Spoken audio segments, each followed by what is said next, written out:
नमस्कार दोस्तों, हम अपने YouTube channel ABM study point पर आपका हार्दिक स्वागत एवं अभिनंदन करते हैं।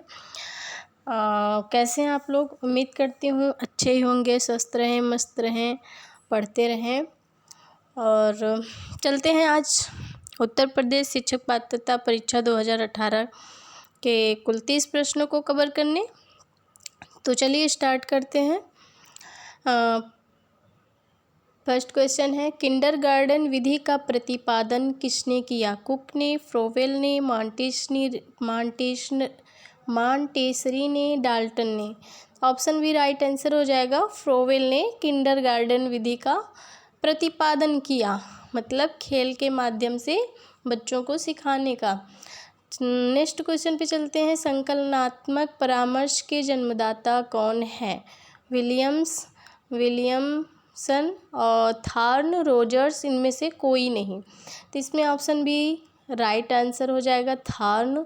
चलते हैं नेक्स्ट क्वेश्चन पे। छात्र के अवांछित व्यवहार के संशोधन हेतु सबसे प्रभावी विधि क्या है? उसे माता पिता को सूचित करना, छात्र को दंडित करना, उसे नज़रअंदाज करना, अवांछित व्यवहार के कारणों का पता लगाना तथा उपचारों का सुझाव देना। ऑप्शन डी राइट आंसर हो जाएगा। अवांछित व्यवहार के कारणों का पता लगाना तथा उपचारों का सुझाव देना छात्र के अवांछित व्यवहार के संशोधन हेतु सबसे प्रभावी विधि है। चलते हैं नेक्स्ट क्वेश्चन पे। डिसलेक्सिया किससे संबंधित है? डिसलेक्सिया पढ़ने संबंधी समस्या से संबंधित है, इसलिए राइट आंसर बी हो जाएगा हमारा। Option number B right answer हो जाएगा। चलते हैं नेक्स्ट क्वेश्चन पे। ब्रेल लिपि एवं टेप रिकॉर्डिंग किसके लिए शैक्षिक प्रावधान के रूप में प्रयुक्त किए जा सकते हैं? ब्रेल लिपि मतलब ये ऐसी लिपि होती है जिसको जो दृष्टिबाधित, इसमें ऑप्शन बी राइट आंसर हो जाएगा। दृष्टिबाधित विद्यार्थी, जो दृष्टिबाधित मतलब देख नहीं सकते हैं, उनको स्पर्श करा के जो है शैक्षिक शिक्षा दी जाती है। तो इसमें ब्रेल लिपि में ये होता है कि वो देख तो पाते नहीं हैं, स्पर्श करके ही शिक्षा ग्रहण करते हैं। चलते हैं नेक्स्ट क्वेश्चन पे। CWSN का अर्थ क्या है? CWSN का अर्थ क्या है? विशिष्ट आवश्यकता वाले बच्चे, मजबूत आवश्यकता वाले बच्चे, एकांगी आवश्यकता वाले बच्चे, मृदु आवश्यकता वाले बच्चे। तो ऑप्शन ए राइट आंसर हो जाएगा, विशिष्ट आवश्यकता वाले बच्चे। चलते हैं नेक्स्ट क्वेश्चन पे। इसमें है, निम्न में से कौन सा परामर्श का एक तत्व नहीं है? वृत्तिक विधि, साक्षात्कार, विश्वास, संप्रेषण। तो इसमें ऑप्शन ए राइट आंसर हो जाएगा। वृत्तिक विधि जो है परामर्श का एक तत्व नहीं है।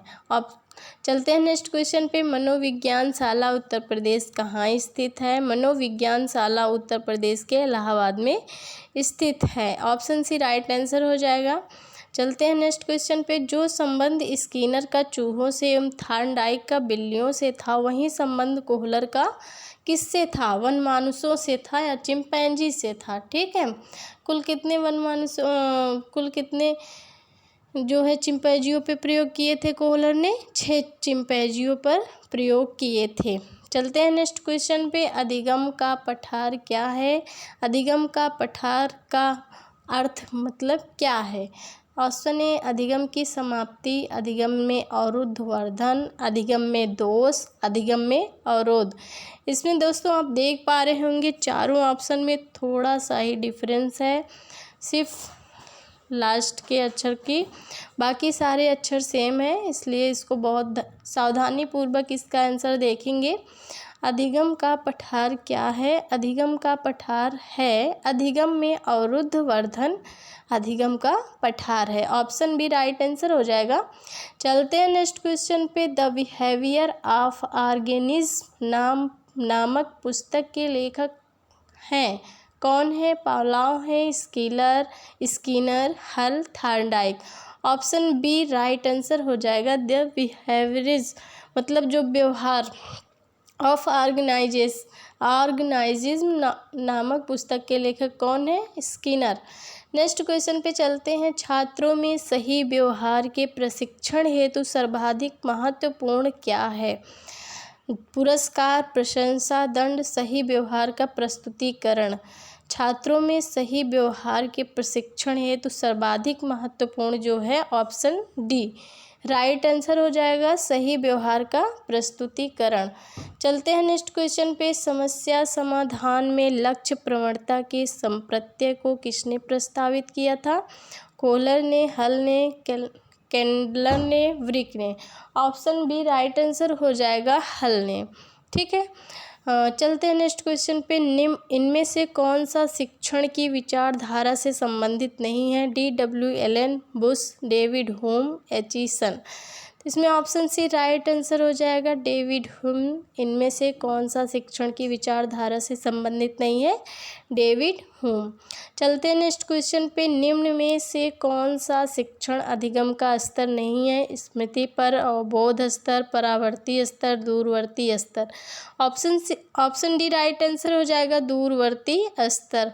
चलते हैं नेक्स्ट क्वेश्चन पे। निम्न में से कौन सी कक्षा शिक्षण में जनतांत्रिक शिक्षण नीति नहीं है? चलते, इसमें ऑप्शन है अन्वेषण मतलब कि खोज, व्याख्यान मतलब व्याख्या या डिटेल में बताना। ऑप्शन सी है योजना मतलब योजना प्लानिंग करना। ऑप्शन डी है मस्तिष्क उद्वेलन मतलब दिमाग में उथल पुथल होना। तो इसमें आंसर हो जाएगा ऑप्शन बी राइट आंसर हो जाएगा, व्याख्यान। चलते हैं नेक्स्ट क्वेश्चन में। निम्न में से कौन सी समावेशी शिक्षा की एक विशेषता नहीं है? समावेशी शिक्षा से आप लोग अवगत होंगे। इसका अर्थ ये होता है कि जहाँ पे बिना किसी भेदभाव को सभी को समान रूप से शिक्षा दी जाए उसे समावेशी शिक्षा कहते हैं। ठीक है दोस्तों, तो इसमें ऑप्शन भी राइट आंसर हो जाएगा। यह केवल विशेष आवश्यकता वाले छात्रों के सीखने में अभिवृद्धि करती है। ये समावेशी शिक्षा की विशेषता नहीं है। ठीक है दोस्तों, चलते हैं नेक्स्ट क्वेश्चन पे। निम्न में से कौन सा फ्लेंडर की अंतःक्रिया विश्लेषण प्रणाली से संबंधित नहीं है? शिक्षक कथन, छात्र कथन, अभिभावक कथन, मौन। तो ऑप्शन सी राइट आंसर हो जाएगा, अभिभावक कथन। चलते हैं नेक्स्ट क्वेश्चन पे। संभाषण में अर्थ की लघुतम इकाई क्या है? ध्वनिग्राम, रूपग्राम, पद, शब्द। ये क्वेश्चन रिपीटेड क्वेश्चन है। मेरे पिछले वीडियो में इसको ये जो शिक्षक पात्रता 2018 इसमें भी रिपीटेड क्वेश्चन है ये संभाषण। बस क्वेश्चन को थोड़ा घुमा कर पूछ लिए हैं बस।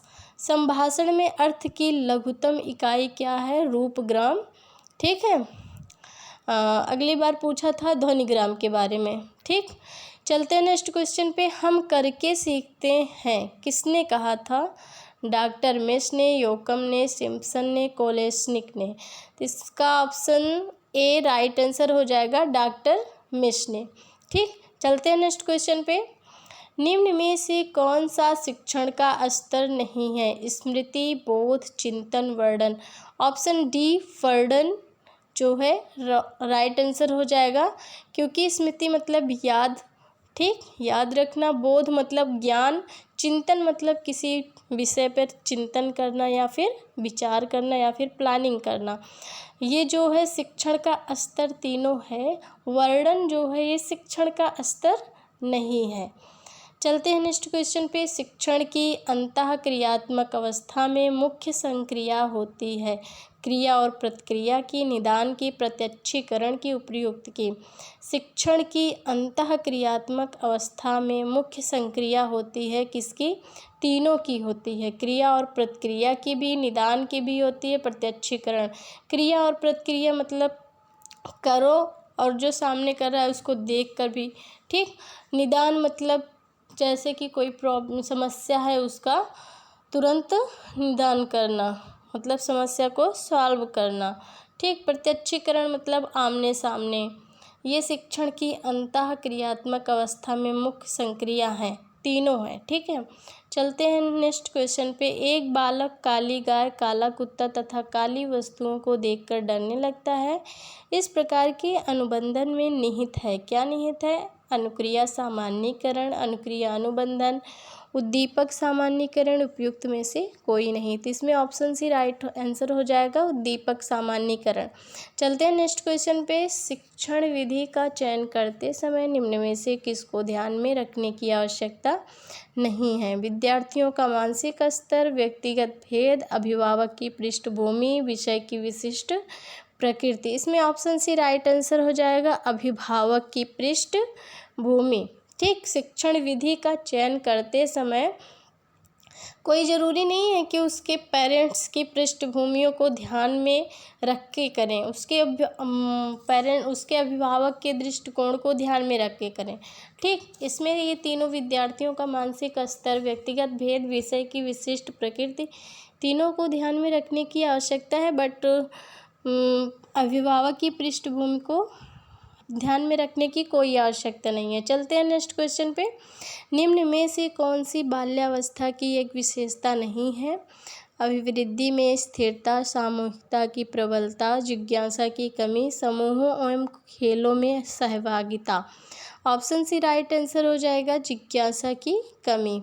बाल्यावस्था की जो विशेषता नहीं है, मतलब बाल्यावस्था में कोई ये नहीं रहता है कि जानने की इच्छा रहती है, जानने की इच्छाओं में कमी रह जाए। ठीक है, इसमें सामूहिकता की प्रबलता रहती है, अभिवृद्धि में स्थिरता रहती है, समूह एवं खेलों में सहभागिता, मतलब समूहों में बच्चे खेलना पसंद करते हैं। ठीक, चलते हैं नेक्स्ट क्वेश्चन पे। निम्न में से कौन सा सृजनात्मक प्रक्रिया से संबंधित नहीं है? आयोजन, उद्भवन, अभिप्रेरण और प्रबोधन। ऑप्शन सी राइट आंसर हो जाएगा, अभिप्रेरण। चलते हैं नेक्स्ट क्वेश्चन पे। निम्न में से कौन सा बुद्धि और विकास का प्रथम चरण है? बुद्धि और विकास का प्रथम चरण शारीरिक विकास है। ऑप्शन बी राइट आंसर हो जाएगा। उसके बाद शारीरिक विकास के बाद पहले शरीर का विकास होता है, फिर उसके बाद ये सब विकास होते हैं, नैतिक विकास, मानसिक विकास, सामाजिक विकास। ठीक है, चलते हैं नेक्स्ट क्वेश्चन पे। सीखना एक तरह के व्यवहार का क्या है? संशोधन है। सही बात है, सीखना, कोई चीज़ हम लोग सीखते हैं तो बिना गलतियों के तो सीख नहीं सकते, कुछ ना कुछ तो गलतियां ज़रूर होती हैं। ठीक है, बचाव है ये तो हो नहीं सकता, विस्तार है ये भी नहीं होगा, प्रसार है ये भी गलत है। तो सीखना एक तरह का क्या है? संशोधन है। कुछ भी चीज़ें हम लोग करते हैं, कोई ज़रूरी नहीं है कि एक ही बार में सब सही हो जाए, उसमें ज़रूर कुछ ना कुछ मिस्टेक हो जाती है। इसीलिए हम लोग कह सकते हैं कि सीखना एक तरह के व्यवहार का संशोधन है। चलते हैं नेक्स्ट क्वेश्चन पे। स्किनर बॉक्स का प्रयोग किया जाता है चालक अधिगम के लिए, शाब्दिक अधिगम के लिए, प्रसूत अनुबंधन के लिए, आकस्मिक अधिगम के लिए। ऑप्शन सी राइट आंसर हो जाएगा, प्रसूत अनुबंधन के लिए। चलते हैं नेक्स्ट क्वेश्चन पे। बुद्धि मापन की भाटिया बैटरी परीक्षण में है? 4 उप परीक्षण, 5 उप परीक्षण, 8 उप परीक्षण, 7 उप परीक्षण। ऑप्शन बी राइट आंसर हो जाएगा, 5 उप परीक्षण। ठीक है दोस्तों, अगर आपको इन सारे प्रश्नों में कोई भी आपको उसमें निसंकोच कोई भी समझ में ना आई हो क्वेश्चन, तो आप कमेंट बॉक्स में कमेंट कर सकते हैं। ठीक है, और भी वीडियो देखना हो तो मेरे प्लेलिस्ट पे जाके आप सारे वीडियो देख सकते हैं, मैंने उस पर अपलोड कर दिया है। ठीक, ओके, धन्यवाद।